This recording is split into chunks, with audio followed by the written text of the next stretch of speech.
Chapter 13 Money as Energy and Responsibility. The ancestral echo in our minds. Sometimes, in the stillness of night, I can almost hear the voices of my ancestors whispering through the corridors of memory, voices not heard by the ear but felt in the pulse of the subconscious. They speak not only of love, duty, and sacrifice, but also of a mysterious relationship with money, a relationship tangled in fear, pride, and misunderstanding. From both the East and the West, I inherited a spiritual paradox. My Eastern roots whisper, "Be humble. Wealth is impermanent. It can corrupt the heart." Yet my Western surroundings declare, "Prosperity is success. You must prove your worth." These two forces, though opposite, were equally commanding. One taught me to hold back, the other urged me to run faster, and somewhere in between my soul stood confused, trying to find balance between gratitude and ambition, between detachment and creation. For generations, these beliefs have been quietly engraved into the family soul like invisible codes. My ancestors, though they live in a different eras, share one common struggle, the uncertainty about how to hold money in their hearts. Was it a blessing or a burden, a reward or a temptation? Their silent answers shaped the blueprint of my mind long before I could choose for myself. The Western inheritance wealth as proof of worth. In Western philosophy, especially under the shadow of the Protestant work ethic, wealth was not merely possession, it was proof of diligence, of divine favor, and moral excellence. The Western spirit was built on the conviction that those who work hard deserve more, and those who prosper were somehow chosen. It was the invisible theology that shaped centuries of progress, driving people to work longer, to compete harder, to equate self-worth with net worth. From the Industrial Revolution to the corporate world of today, the Western mind has been conditioned to measure success by results. Time is money, they say. Profit is progress. This way of thinking built cities, companies, and nations, but it also built walls between human and nature, between rest and productivity, between soul and purpose. In that world, money was no longer a servant but a master, and those who failed to attain it were judged not by their kindness or wisdom, but by their lack of achievement. I too once carried a trace of this Western script in my subconscious, the quiet pressure to prove my worth through what I could earn or produce. It took many years and many inner battles to realize that I am not my accomplishments. Wealth without peace is only noise. Money without purpose is only paper. The Eastern heritage virtues in simplicity. On the other side of the world, my Eastern ancestors whisper a different truth. In the teachings of Confucius, virtue was greater than gold, and in the quiet gardens of Taoism, simplicity was seen as divine. In the temples of Buddhism, detachment from material possessions was the gateway to enlightenment. the Eastern psyche thrill around rice fields and rivers, around nature's rhythm and family's harmony. To accumulate too much was often seen as a disturbance to balance.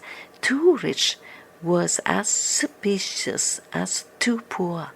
So while the Western mind judged well as a reward, the Eastern heart often avoided for fear of spiritual decline. Money became associated with karma, something that might distance from purity, humility, or heaven. My Eastern elders lived frugally, almost sacredly. They believed that too much wealth could invite envy, and too much display could distract misfortune. Their wisdom was not wrong, but their cautions, when passed down without context, sometimes turned into poverty consciousness. The belief that money is dangerous quietly forms a wound in the subconscious. It makes some feel guilty for wanting more, ashamed of desiring comfort, or hesitant to enjoy the fruits of their own labor. This is the ancestral paradox, where one world fears not having enough, the other fears having too much. The collisions within, in me, both worlds collided. I saw how my Western friends worked endlessly, driven by goals but haunted by emptiness. I saw my Eastern family value humility and gratitude, yet struggle with scarcity. I stood between two rivers flowing in opposite directions, one promising abundance through ambition, the other promising peace through renunciation. For a time, I tried to choose one over the other, but life in its divine patience taught me that both could coexist, if only I understood the energy beneath it all. Money, I begin to see, was not moral or immoral. It was neutral, a mirror reflecting the consciousness of its holder. When fear, greed, or guilt ruled the heart, money became shadow. But when gratitude, purpose, and love led the way, money became light. It was never the money that corrupted. It was the unhealed human within it, the ancestral codes and how they form the mind. We often believe we make our choices freely, but most of our beliefs were written before we were born. Our ancestors' experiences, their struggles during famine, colonization, migration of war, or war became embedded in the collective memory of our bloodline. A grandmother who lost her savings during inflation may have unconsciously passed down her fear of running out. A father who worked tirelessly to provide may have transferred his belief that love must always equal sacrifice. Without realizing, we inherit their drama, their wisdom, and their limits. We repeat their words without questioning. Money doesn't grow on trees. Rich people are greedy. It's not spiritual to want more. These statements, though innocent, shape our subconscious like software that runs silently in the background until one day we awaken and begin the process of rewriting, undoing the paradigm code. To undo the ancestral code does not mean to reject our ancestors. It means to free them through understanding. The moment we become aware of a belief, it loses its control over us. The first is awareness, to observe how we react to money, how do we feel anxious when we spend it, guilty when we receive it, unworthy or abundance. Every moment around money is a message of our subconscious. The second step is forgiveness, not just for ourselves, but for our lineage. Forgive those who could not see beyond survival. Forgive those who equated love with sacrifice. They did their best within the limits of their time. The third step is reprogramming, to install new truths that reflect both spiritual wisdom and practical understanding. Money is not an enemy of the soul, it is the partner of creation. It allows the artist to paint, the healer to serve, the teacher to teach, the dreamer to build. As we change the code, we change the current. Energy begins to flow where it once stagnated, where life starts to support us because we are finally supporting life itself. Money as energy, everything in the universe is vibration, light, sound, thought, emotion. And yes, money. Money is crystallized energy. It responds to the frequency. When our vibration is low, filled with fear, resentment, or lack, money reflects that energy through scarcity. When our vibration is high, filled with trust, gratitude, and clarity, money flows naturally. Money flows consciousness, the way water flows gravity. It moves toward openness, toward trust. When we see money as energy, we stop chasing it and start aligning with it. We no longer earn in the own sense, we receive in the divine sense. Imagine each dollar as a seed. When you plant it with grit, it yields weeds. When you plant it with intention, it multiplies beauty. Money used with love builds schools, gardens, and opportunities. Money used with fear breeds control, envy, exploitation. Energy flows where intention goes. If you constantly focus on lack, you energize lack. If you bless what you have, you multiply its vibration. Money as responsibility. We often ask for abundance without realizing that abundance is responsibility. To hold wealth is to hold power, and power always demands consciousness. When money expands in our lives, it amplifies our inner state. If we are generous, wealth increases our generosity. If we are selfish, wealth deepens our isolation. Therefore, money is not a true test, it is a magnifier. It reveals who we already are. The wise treat money as a sacred trust. They understand that each blessing carries purpose, whether through giving, teaching, or creating. They allow their wealth to circulate like oxygen, nourishing others while sustaining themselves. To hoard is to suffocate energy. To circulate is to breathe with the universe. Responsibility also means discernment. Not all giving is wise, not all spending is foolish. Conscious wealth is not reckless charity, but mindful flow. It asks, does its joy expand life or diminish it? In this way, money becomes a living reflection of our soul's maturity. Healing the fears of money. The fear of money has many disguises: fear of not having enough, fear of losing it, fear of judgment for having too much.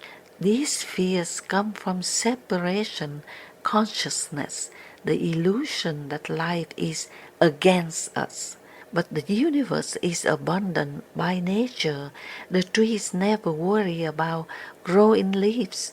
The ocean never doubts its waves. Scarcity is not truth, it's a learned perspective. When we reconnect the two divine truths, we stop measuring life by possession and start feeling it by flow. The true question is not how much do I have, but how freely does it move through me. Healing begins when we give gratitude for what is already here. Gratitude raises vibration, and high vibration attracts more of the same. To heal the fear of money is to restore faith in life, the marriage of East and West. The new consciousness of abundance is not Eastern or Western, it is unified.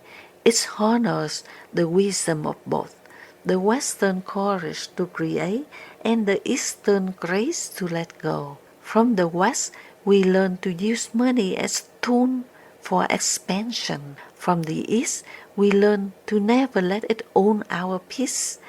When the two merge within us, money becomes harmony, ambition guided by compassion, prosperity rooted in humility. This is the circle of wholeness where success serves spirit and spirit guides success. The practice of prosperity. To embody this new understanding, we can begin with simple practices that anchor abundance consciousness in daily life. Bless every transaction. When you pay a bill, whisper, "Thank you for the service I received." Gratitude transforms spending into circulation. Enjoy with joy, not struggle. Work from love, not lack. The energy you send out through your work determines what returns.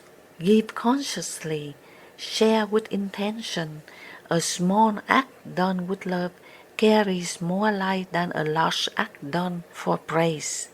Invest in growth. Use money to expand your wisdom, creativity, and peace. That is the highest form of wealth. Trust in the flow.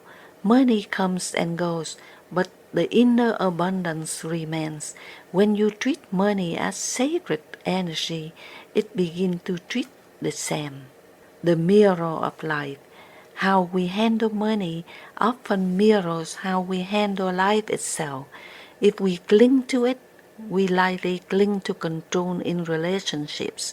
If we avoid it, we likely avoid responsibility in other areas. If we waste it, we may waste time or energy without awareness. If we value it, yet remain detached, we probably live with grace and flow. Money and flow. Money reveals our attitude toward the universe. It is not about the digits in the bank account, but about the state of the heart that holds them. Story of transformation. Money and the soul contract. Each of us come into life with a soul contract, a unique lesson regarding abundance. For some, it is to learn stewardship. For others, detachment. For some, it is to heal ancestral poverty. For others, to awaken compassion through generosity. When we see money as part of our spiritual curriculum, we stop judging it as good or evil. We begin to ask, what lesson is money teaching me now? Perhaps it teaches patience when it comes slowly. Perhaps it teaches humility when it arises abundantly. In every case, it reveals where we still cling, fear, or doubt. The soul seeks balance. It wants us to neither worship money nor reject it, but to master it through love, the divine circulation. The universe itself is circulation. Breath flows in and out, tides rise and fall, seasons give and receive, money too must circulate. When we give, we participate in divine rhythm. When we receive, we allow others to give. Both are sacred. If we hold money with fear, it stagnates. If we let it flow with wisdom, it multiplies blessing. The purpose of money is not accumulation, but contribution. Its energy grows by movement, not hoarding. Just like water, it must flow to remain pure. The spiritual economics, true prosperity, is measured not by what we possess, but by how many lives are uplifted through our existence. The new economics of the soul asks not how much can I get, but how much good can flow through me. When humility begins to see money as collective energy, competition gives way to collaboration, greed gives way to gratitude.